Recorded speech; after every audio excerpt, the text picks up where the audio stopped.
तेलंगाना चुनाव के लिए चुनावी रण में सभी पार्टियों के दिग्गज फुल फॉर्म में प्रचार में जुट चुके हैं। कांग्रेस ने 30 नवंबर को होने वाले विधानसभा चुनाव के लिए तेलंगाना में 5 नहीं बल्कि 6 गारंटियां दी हैं। ये गारंटियां कुछ वैसी ही हैं जैसे पार्टी ने पड़ोसी राज्य कर्नाटक में चुनाव के दौरान दी थी। तेलंगाना में कांग्रेस पार्टी की 6 गारंटियों को लेकर लगातार केसीआर की पार्टी बीआरएस सवाल उठा रही है। इस बीच केसीआर के आरोपों पर अब कर्नाटक के डिप्टी सीएम डीके शिवकुमार ने उन्हें चुनौती दी है। कर्नाटक की सीमा से लगे तंदूर में कांग्रेस पार्टी की रैली को संबोधित करते हुए डीके शिवकुमार ने कहा, कांग्रेस लोगों से जो वादा करती है उसे लागू करती है। हम कर्नाटक में यही कर रहे हैं। यदि केसीआर और उनके बेटे केटीआर को कोई संदेह है तो व्यक्तिगत रूप से ये पता लगाने के लिए मेरे राज्य के किसी भी गांव का दौरा कर सकते हैं कि हम अपने वादों को लागू कर रहे हैं या नहीं। ये मेरी चुनौती है। डीके ने कहा कि केसीआर आ सकते हैं और देख सकते हैं। कर्नाटक की सीमा तंदूर से केवल 10 किलोमीटर ही दूर है। इसके साथ ही डीके शिवकुमार ने केसीआर के कर्नाटक दौरे को लेकर बस की सुविधा देते हुए तंज भी कसा।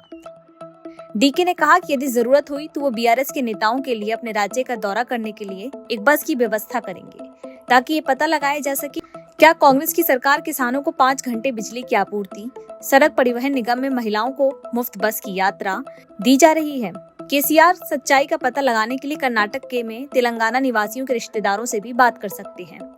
आपको बता दें कि कर्नाटक में अपनी 5 गारंटी योजना के दम पर चुनावी संपर्क को फतह करने वाली कांग्रेस एक बार फिर यही दाव तेलंगाना में आजमा रही है।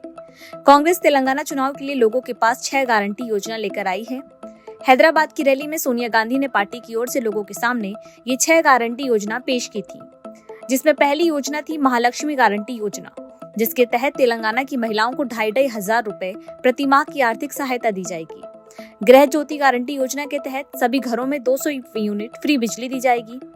तीसरी योजना है रायुत भरोसा गारंटी। इसके तहत किसानों को सालाना 15,000 रुपए की आर्थिक सहायता दी जाएगी। इसके अलावा कांग्रेस ने खेतिहर मजदूरों को 12,000 की सहायता का भरोसा जताया है। कांग्रेस ने धान की फसल पर 500 रुपए का बोनस देने का भी वादा किया है। इसके साथ ही कांग्रेस की चौथी योजना है युवा विकास गारंटी, जिसके तहत छात्रों को 5 लाख रुपए की विद्या भरोसा कार्ड देने का वादा किया गया है। इसके साथ ही हर मंडल में तेलंगाना इंटरनेशनल स्कूल भी खोला जाएगा। 5वीं योजना है चेयाथू। इस गारंटी के तहत कांग्रेस ने वादा किया है कि 4,000 रुपए की मासिक पेंशन दी जाएगी। इसके अलावा लोगों को 10 लाख रुपए का राजीव आरोग्य श्री बीमा मिलेगा। छठी योजना है इंदिरा अम्मा इंदु गारंटी।